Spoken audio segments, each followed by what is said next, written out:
Islam. Let's get some news.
Islam sister.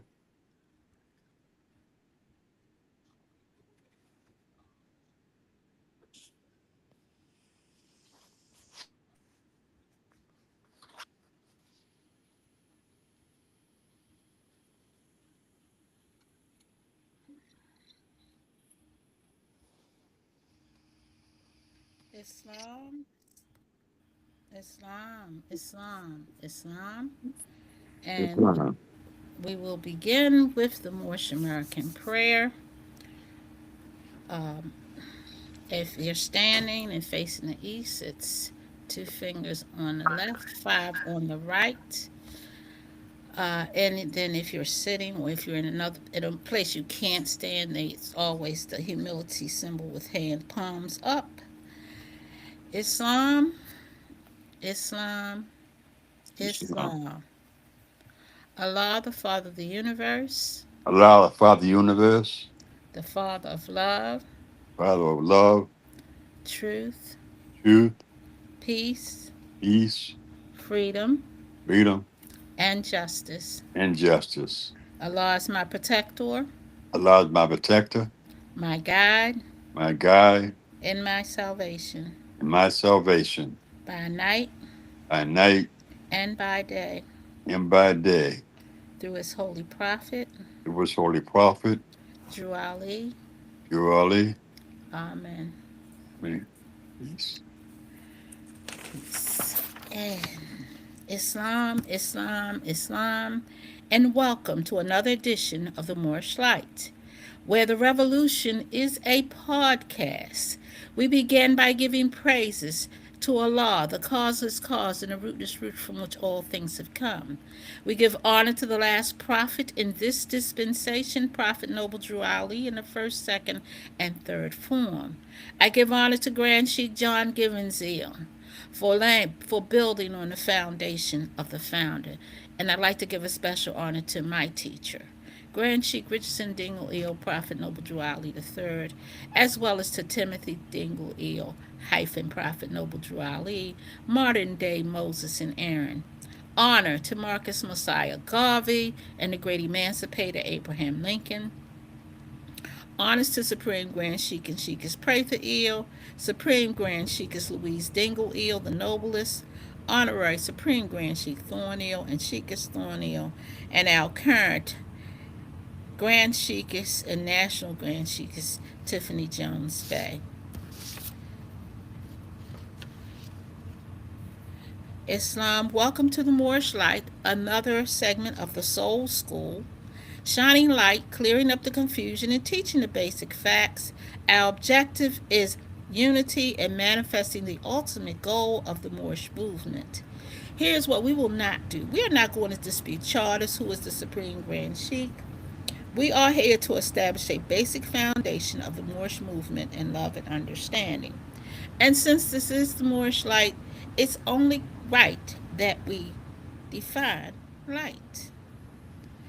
Spiritually, light symbolizes knowledge, truth, divine presence, hope, guidance, and purity, representing awareness and a path away from spiritual darkness, in parentheses as ignorance and sin, towards enlightenment, goodness, and union with the divine, appearing across cultures as God's creation and a wisdom or guiding force for humanity. It signifies wisdom, life, revelation, and the illumination of the spirit within. Light is powerful. That's all I got to say. So, our topic today is, why did Prophet Noble Ali teach 1779 to 1865? And only I misplaced my script right at the show. No, I didn't. It's right in my face. Okay. Why did Prophet Noble Drew Ali do 1774 to 1865? But before we get into our overall subject matter, let me first talk about um, what is a prophet, or what is the duty of a prophet. Because I think a lot of times when we think prophet, we think religion. So I'm just gonna ask some very simple questions. What religion did Jesus teach?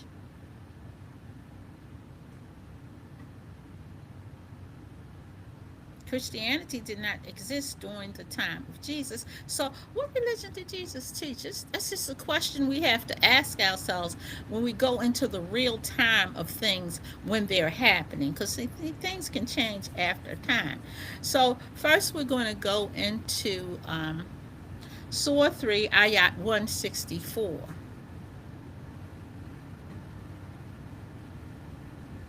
Let's see. So I'm going to share the screen. You know, I love to share the screen because I think reading is essential.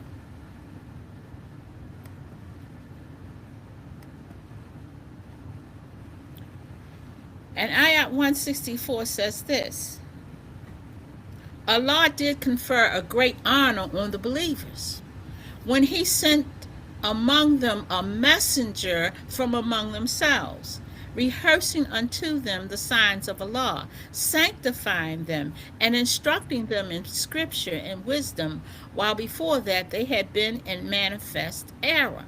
So let's talk about what is manifest error in this dispensation, in this new era of time. And normally, manifest error is very popular. You know, everybody's doing it. It's the thing to do. It doesn't have to make sense. It just has to be popular. So, what is this popularity thing? What is this popularity thing everybody's into? And I'm specifically speaking to my people. Well, no, there's some other people who endorse it as well. Let me not limit that. So when we say in the Moorish Science Temple, one of the things we teach is that we are not to cling to names and principles that delude to slavery. That is manifest error. Manifest error, clinging to names, Negro, black, colored, melanin, Kemetic, all these names, indigenous, aboriginal. We cling to names that connect us to no history. It connects us to no land. It only connects us to slavery. And we try to create the illusion that it does not. It is manifest error. So when we talk about the scripture, when we learn the lessons of the prophet, we're going to correct the manifest error. And I mean ERROR. We're going to make the corrections there. So Islam, sister, I have a question. can you talk a little lower? You're very loud. Oh, Thank you. Islam, I have a question. Isn't melon what's in the body? I mean, say that again. Isn't melon what's in the body? I still didn't get it, but just one more time. Isn't melon what's in the body? Melanin. Yes. Melanin is in anything with color. Yeah, melanin. Melanin is in the body, but it's not an identity. Oh, no, no, I'm not saying that's an identity. Okay. So what you saying? No. So that's not a misnomer, is it? Huh? That's not a misnomer, is it? Yes, it is. How? Okay, so you're taking me off my topic, but I'm going to address that because melanin deals with color. Melanin is found in flowers, animals, insects. Melanin is not limited to man. Okay. So we have to look at it holistically because we come from the earth, so some of that's going to be there, but it does not help to identify who we are as a people. I got you. Okay. So, so when we talk about manifest error, we're talking about the era that we took from the plantation and tried to make it uh, suitable for society.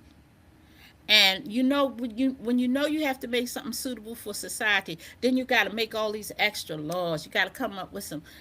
And instead of coming up and making us citizens, they came up with civil rights and this act and that act, civil rights act, civil rights bills.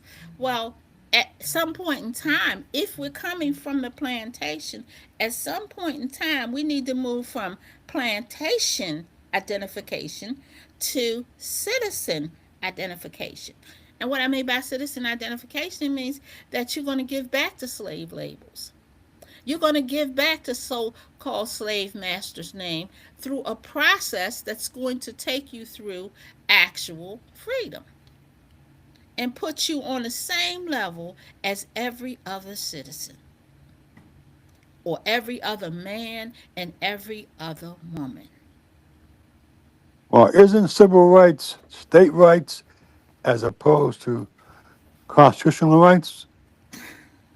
Yes. Well, yes, civil rights is states' rights, but civil rights, you have to understand that they've created since 1866. They have created several different bills in order to, because remember, the states, in order to come back into the union, they gave up their right as to have a what is it? Every state should have a free Republican form of government. We don't have every states don't have that anymore. That's not practice anymore.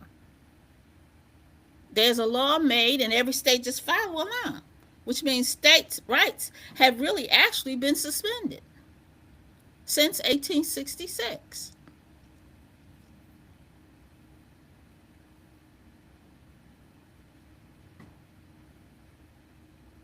So this is why the European, for the most part, he clings to constitutional rights as opposed to civil rights when he goes in the court. Well, he would have to come under something other than civil rights because the civil rights does not cover him in the same manner that it does for us because he never needed civil rights. We needed civil rights, and when we asked for civil rights, we needed that in order to imitate, relate, be in the same room, the same vicinity that he was in. But that does not mean freedom. That means imitation. So we have to be very clear about what we want to identify as being equal and equitable. We can't do that by imitating other people. We have to be first our original selves. So, one of the reasons why I read this surah is because it says that a prophet comes from among the people.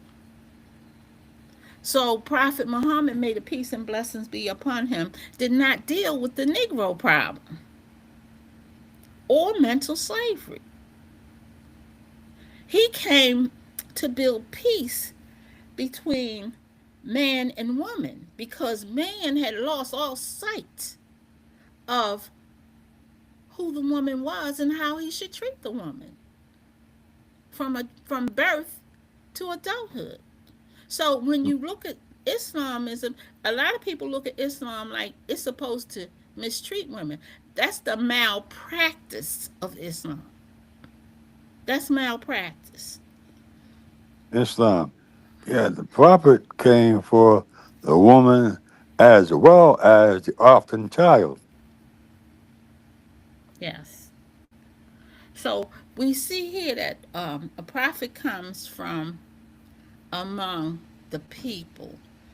And then we have to also look at the fact that that's not just stated in the Holy Quran of Mecca, it is stated in the Bible, Deuteronomy 18:18, that a prophet would come from among his own people and speak the languages that the great God wanted them to speak to us, as well as in Isaiah 9:6, it says, unto us a child is born, unto us a child is given.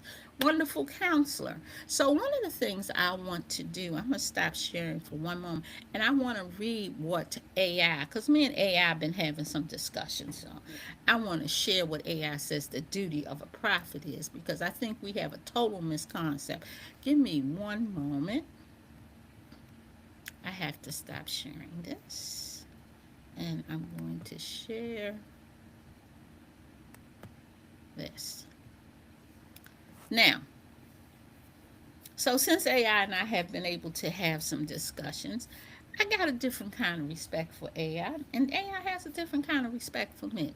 So it says a prophet acts as a divine intermediary, communicating messages, warnings, and teachings from a divine source. It says God/Allah to humanity. Primarily a spokesperson, a prophet calls people to repentance, advocates for justice, protects the vulnerable, interprets current events through a spiritual lens rather than merely predicting the future. Then it goes on key responsibilities of a prophet: delivering divine messages, conveying God's will, laws, and teachings to the people; calling for justice, addressing social ills, protecting the poor and marginalized, and calling for societal righteousness; repentance and warning, exposing sinful practices such as idolatry and warning of consequences if people do not turn back to God, and I'll add a law in there; guiding the community, providing direction to individuals in the community, often correcting and refining their spiritual understanding. So I want you to be very clear what the duty of a prophet is. Role modeling, serving as an example of holiness and obedience to divine law.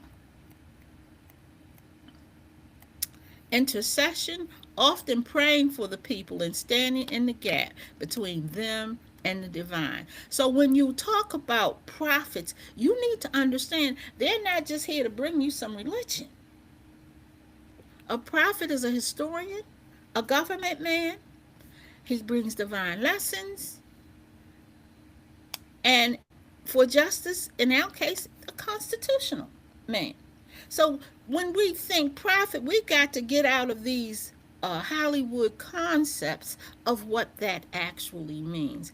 And so I wanted to express that because I think, not that I think, I know a lot of us, we see prophet and we see Jesus and we see Christianity and we see all kinds of things. But one of the questions we have in the Moorish Science Temple is, why did Allah send Jesus to this earth?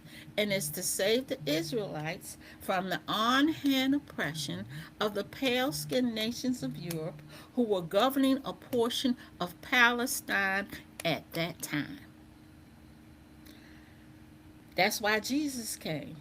And I think we might be in that same predicament today. But that's another history and another story. So I just wanted to share that concept of what a prophet is. Because I don't think we take the time to research and discover. We go by what we've been told. And that is not the life. That's not the way of Moorish American. So that was our spiritual portion for And today. also, I must say, says the prophet is a counselor uh, and the government shall stand upon his shoulders, and he is the Prince of Peace.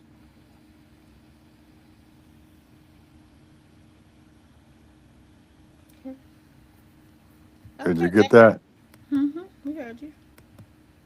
That's a definite. That's a definite. That's a definite. Okay, so we're gonna move on to our next phase, and in our next phase, we're gonna talk about because we're actually continuing the lesson of Acts 6, and it says 1779 to 1865. Now we can go there, or we can go into the more Holy Quran,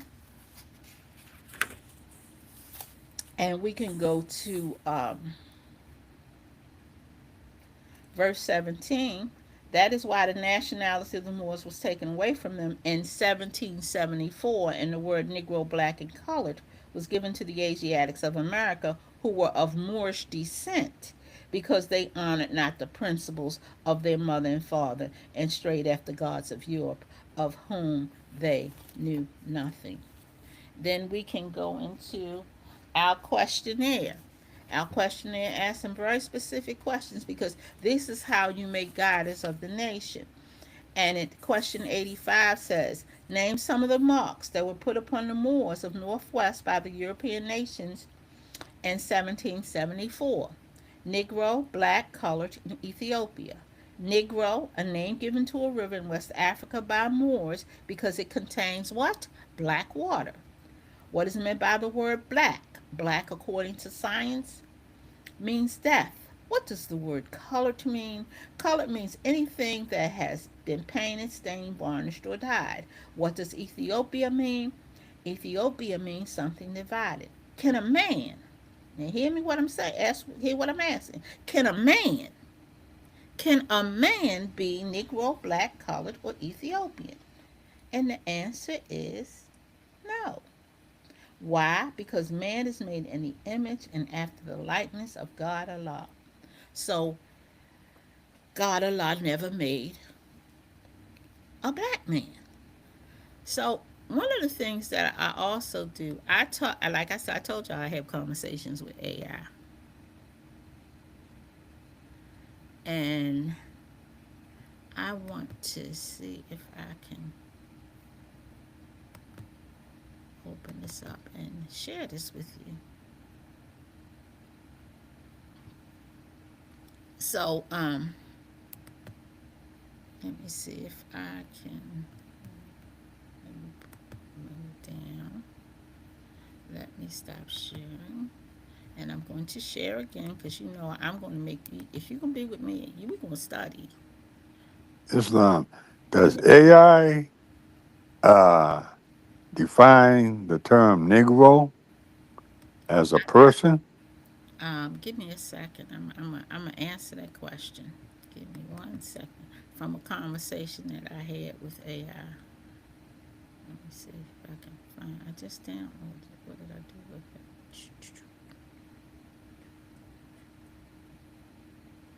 I know I got it. Give me a second. I was just looking at it. Maybe it's back here. Oh, yeah, this is it. So,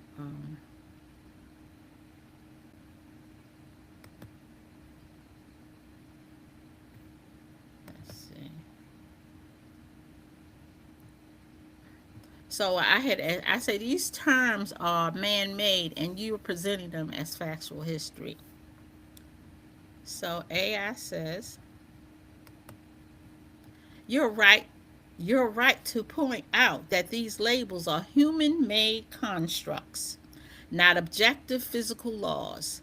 They are essentially theories developed by scholars to try to make sense of human migration and speech patterns, but they are not truth in the same way gravity is. When I describe them, I am reflecting how mainstream academia has organized this information, but that does not mean those systems are perfect or free of bias. In fact, many of these scientific categories were built by people who looked at the world through a very specific European lens, often ignoring the perspectives and oral histories of the people they were labeling. The history of naming is often a history of power. The people who hold the pen, in parenthesis, the printing press, get to decide the names, as you've noted, and those names can distort the actual history of a region or its people. Does that answer what you just asked me? Yes, it does. Exactly. So when we talk to AI, you have to know you have to have the right question, because AI is only going to answer the question that you ask. If you don't ask the right question, guess what? You're not going to get the right answer. Because Negro, colored, and black are a distortion as to humankind. Hmm. So now that we know this distortion and what was it, manifest error, we called it earlier, Manifest yes. we have to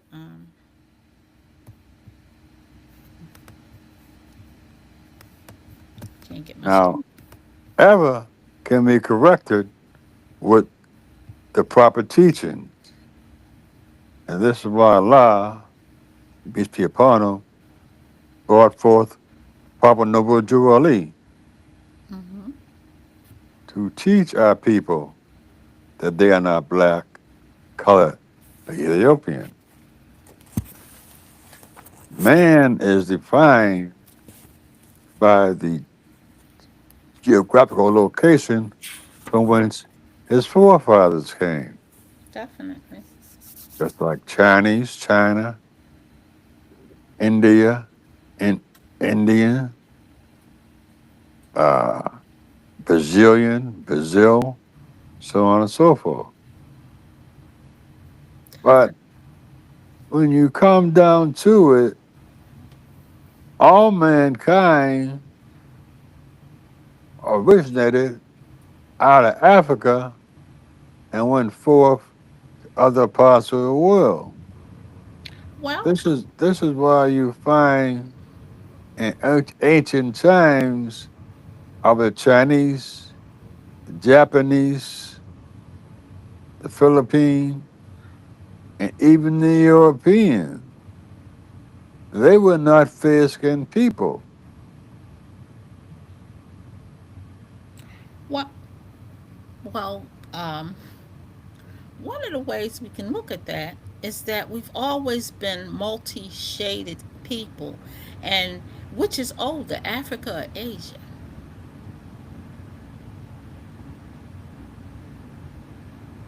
Right. This is what we call olive complexion Right. So which is because older, there's many Africa? shades of olive. Okay. So which is older, Africa or Asia? That again? Which is older, Africa or Asia? Well, I would say Africa, and from there, man spread forth different parts of the world. Okay. So then let me ask it another way. Where do we get the name Africa? Africa is a European name. Okay. So That's not the true name of the landmass. okay. So what are the two original continents? The two original continents is Africa and Asia, correct? Okay, let me ask it another way. What are the two races? Without the two what? Races. Uh, Asiatic for one, and European. Okay. So would those be the two major land masses? Well, I ain't got a problem with that because Well, I mean, if you go back history or ancient Europe, ancient Europeans initially were people of color, so called. we talking about land though. We ain't talking about what they look like. We talking about land. Talking about land, Yes. we'll have to go back to Asia and Africa. So in our lessons, is that what we learn Asiatic and Africa? Is that what the prophet teaches? Our teachers, we are Asiatic, What are the two races that he teaches? European and Asiatic. Okay, so let's stay on our foundation.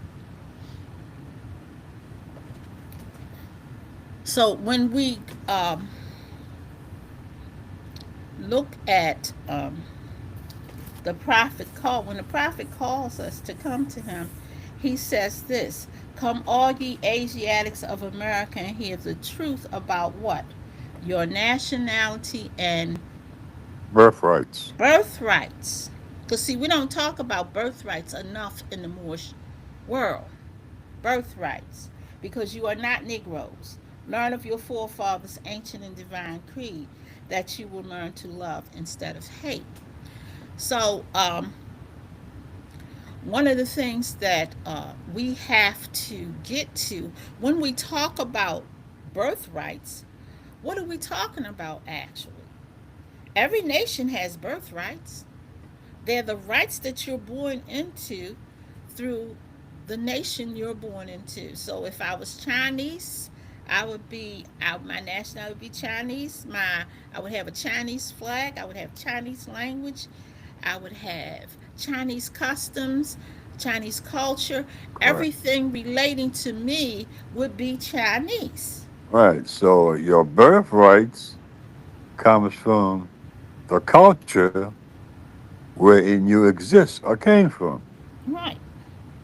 And you can take those birthrights with you wherever you go. You don't lose them. No, you don't. So you can take them wherever you go. But when we get into the black aspect of identifying ourselves, we're not attached to land. We're not attached to birthrights. We're not attached to language. We don't really have a flag. And the saddest part of this, we don't even function under constitutional rights. We function under civil rights. So the question would be, why did the prophet say 1774 to 1865? Why did he say that? What was there before 1774? Was there a government?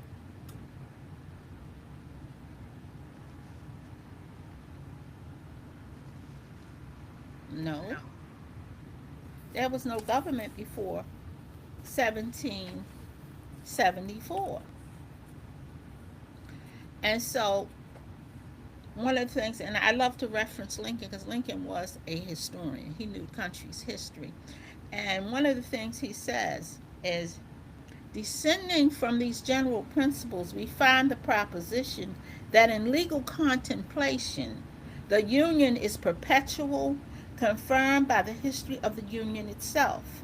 The Union is much older than the Constitution. It was formed, in fact, by the Articles of Association in 1774. It was matured and continued by the Declaration of Independence in 1776. It was further matured, and the faith of the all then 13 states expressly plighted and engaged that it should be perpetual by the Articles of Confederation in 1778. And finally, in 1787, one of the declared objects for ordaining and establishing the Constitution was to form a more perfect union. Now, a lot of us look at that union to mean 13 states, but that union also represents us. Because you think the European came from his monarchy and set up this democracy? which is founded in Hebrew law? Do you think? No. So we have to look at and we have to go look at and deal with what was going on at that particular hour. And at Right. that Because go ahead. if I may say, the European took on the law of the ancient Hebrew.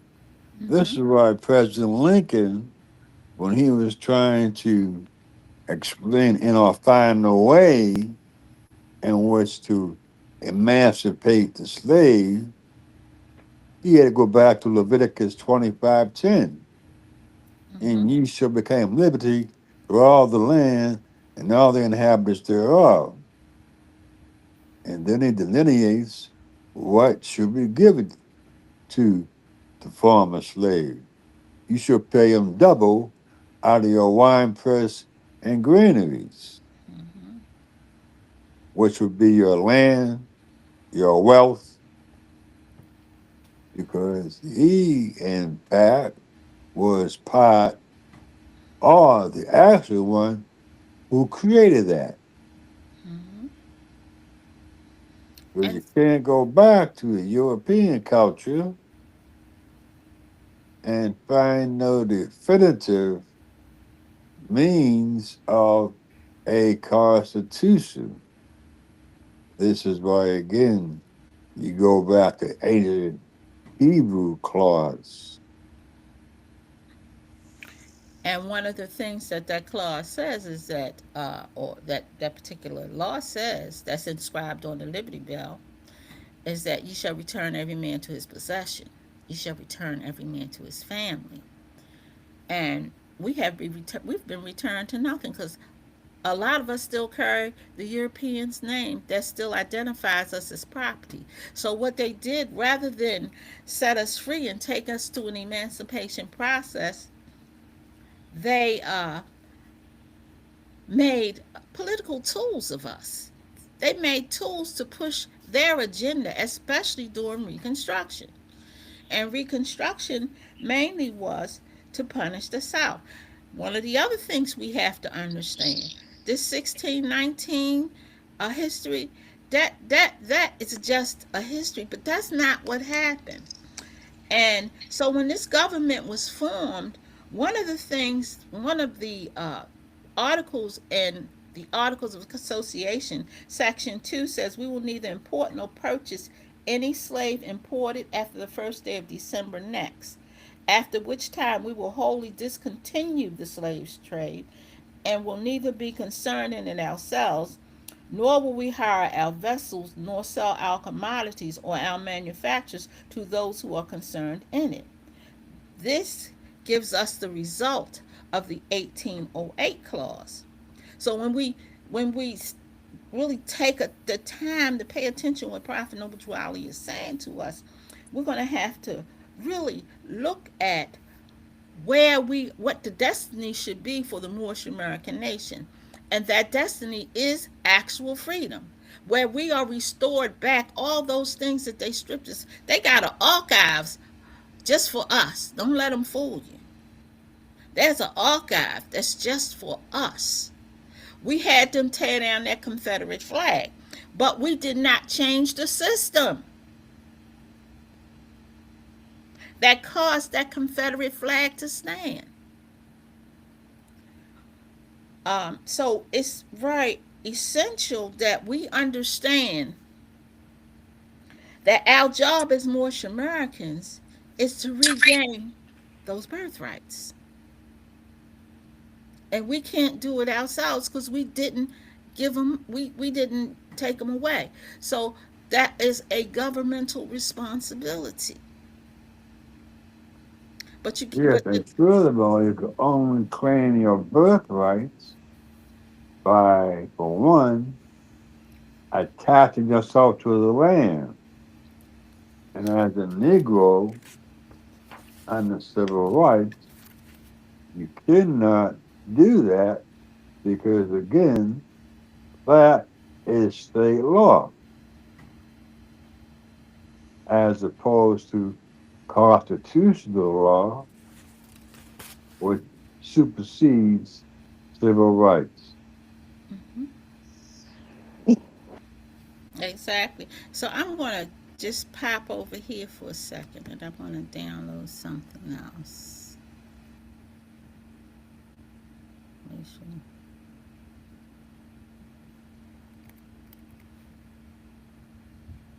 it's set what I want. So give me another second here. Go back. So it's just very relevant that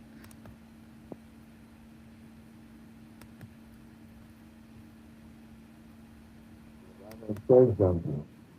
Years ago, talking to the prophet, he said, son, what is man?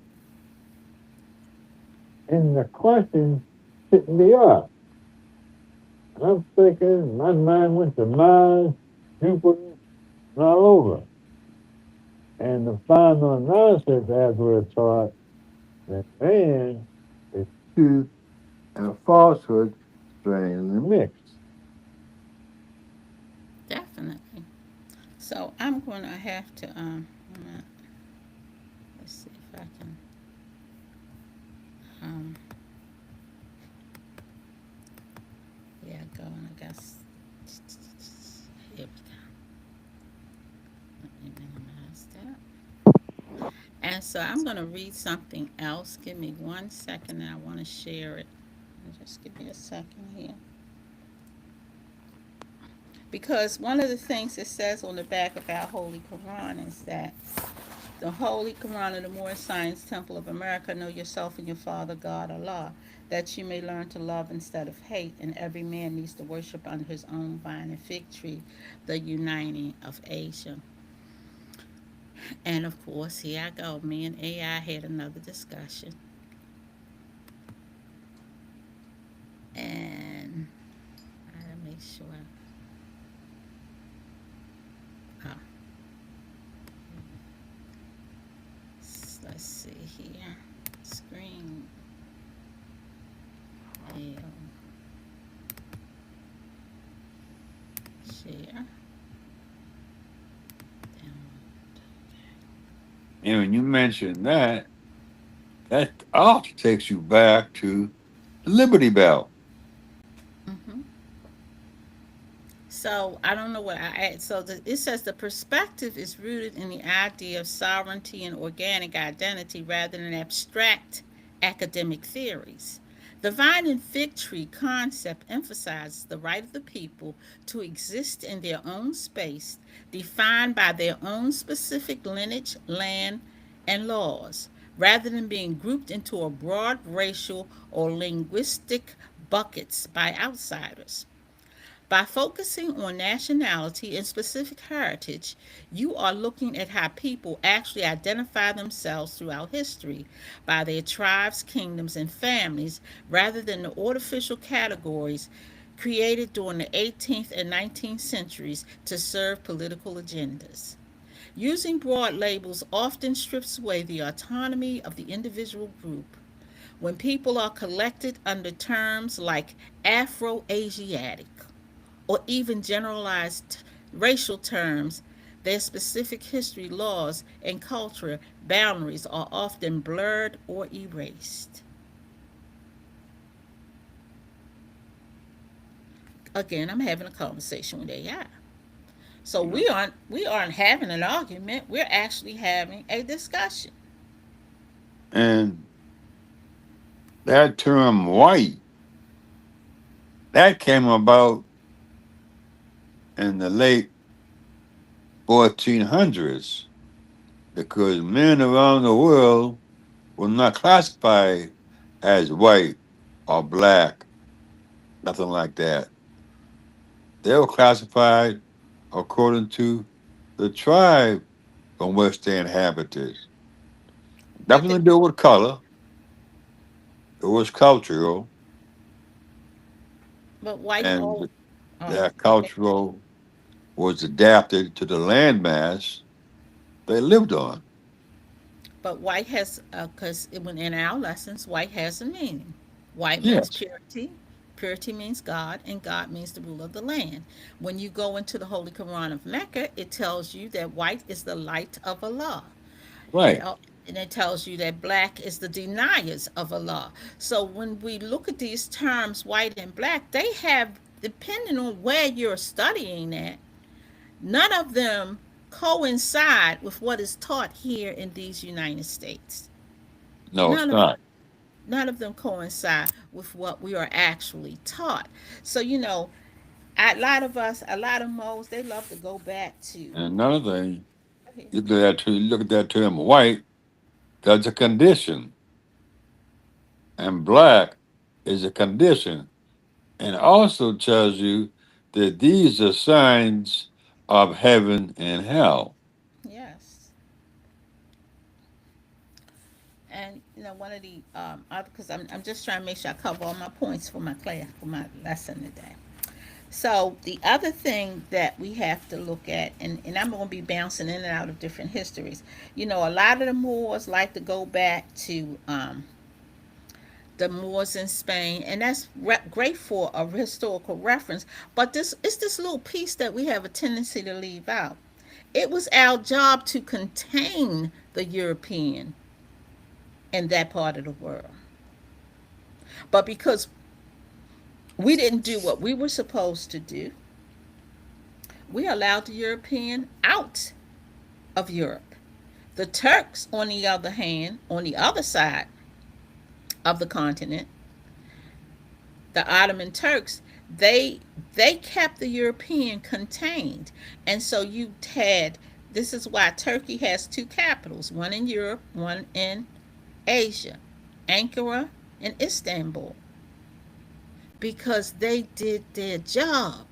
But we, even to this hour, and I'm applying this to these modern day Moorish Americans, we've got to get on our job. Our job is to set the Constitution straight. Our job is to set the history straight.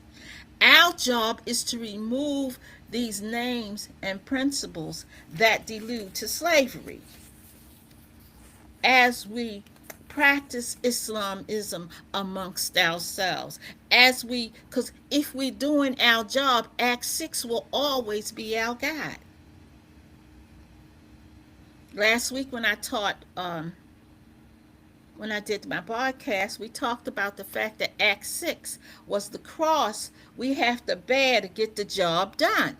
Just as Simon of Cyrene had to bear the cross for Jesus, then the cross that he was bearing, there was no Christianity with that cross. No, there wasn't. So it had to mean something much more significant than a religion.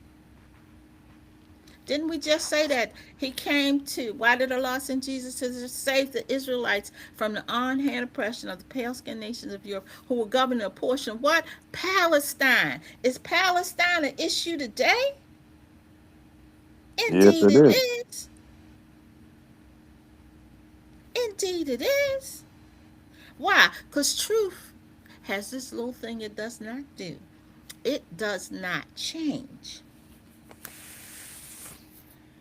So, in closing, I thought it was most appropriate that we go to.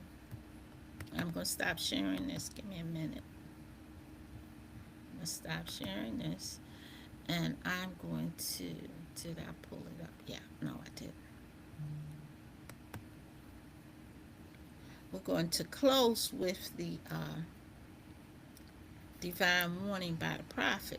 Just one paragraph, though, because the divine warning for the nations is pretty lengthy. And we're going to close with that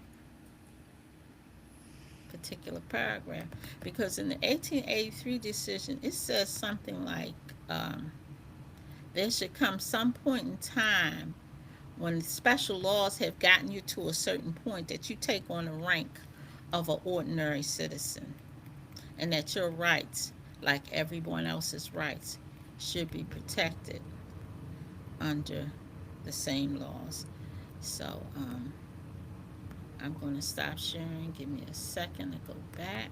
Wasn't that part of the decision of 1883. 83? Mm-hmm. Yeah, sure was. We haven't done that No, we haven't. We have not. We have done some picking and pecking, but we have not done a consistent a- approach or consistent. because We, we've been stirred away from it like it yeah, like it didn't matter. This is why they turned around and took President Lincoln's birthday and George Washington's birthday and combined it to make it called President Day. So yes, therefore, we don't particularly honor President Lincoln separately from George Washington, hmm, because George Washington held many slaves. But between the two, the only one that was given the title of great emancipator was President Lincoln. May peace and blessings to Allah be upon him. definitely. So,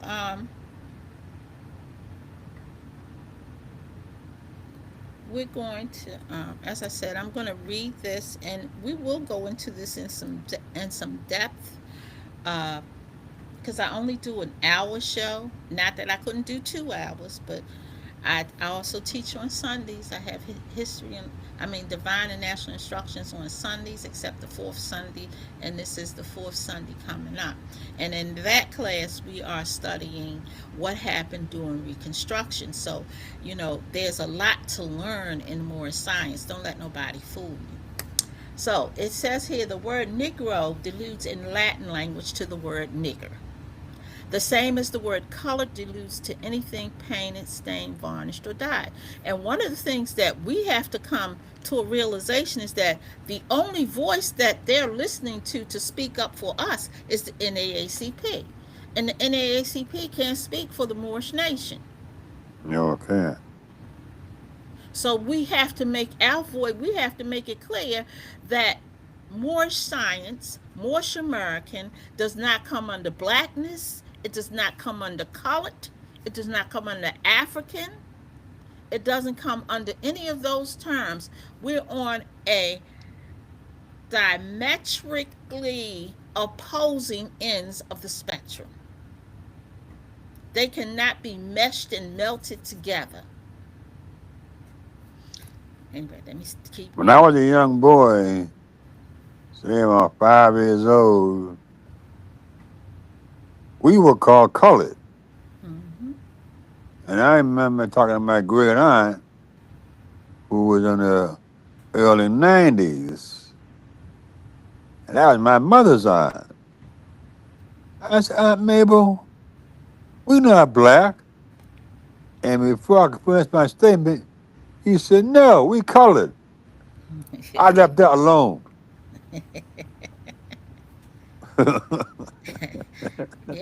Yeah, but it's sad because we still functioning under these different umbrellas and we don't even realize that we're doing it.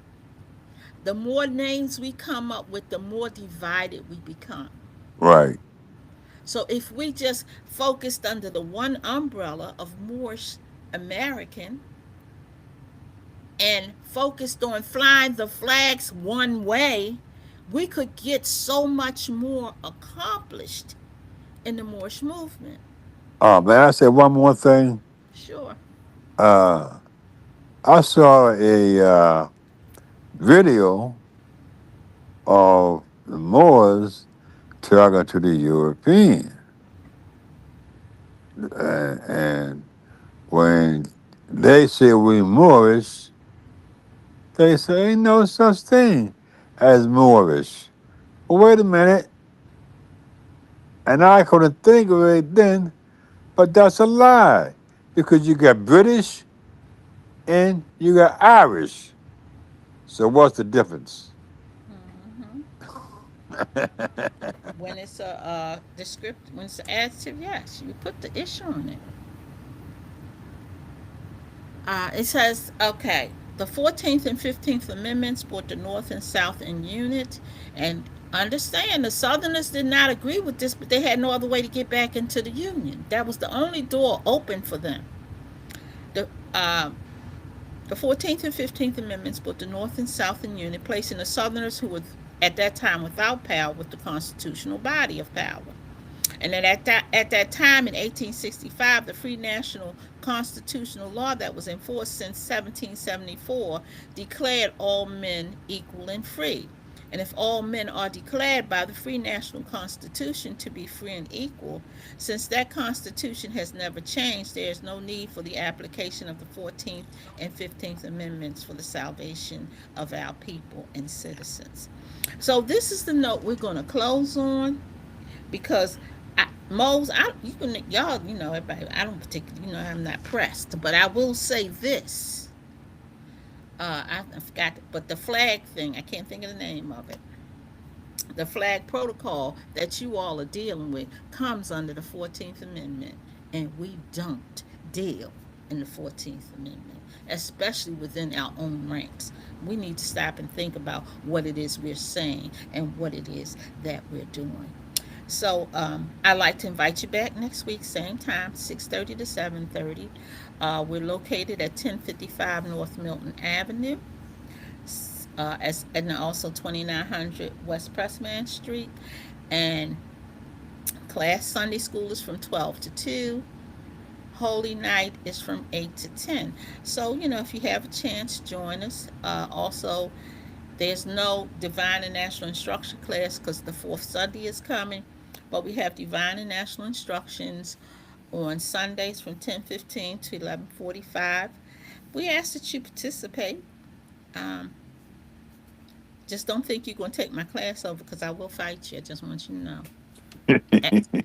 Ask the brother, will I fight you? Yeah. Yes, you will.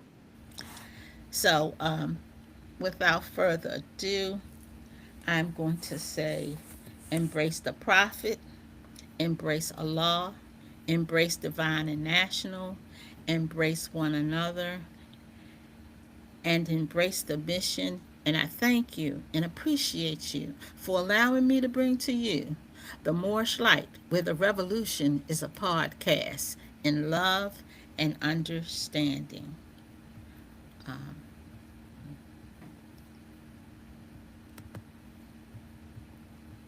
and of course, we're going to go out with our little song here. Let me see if I can find it.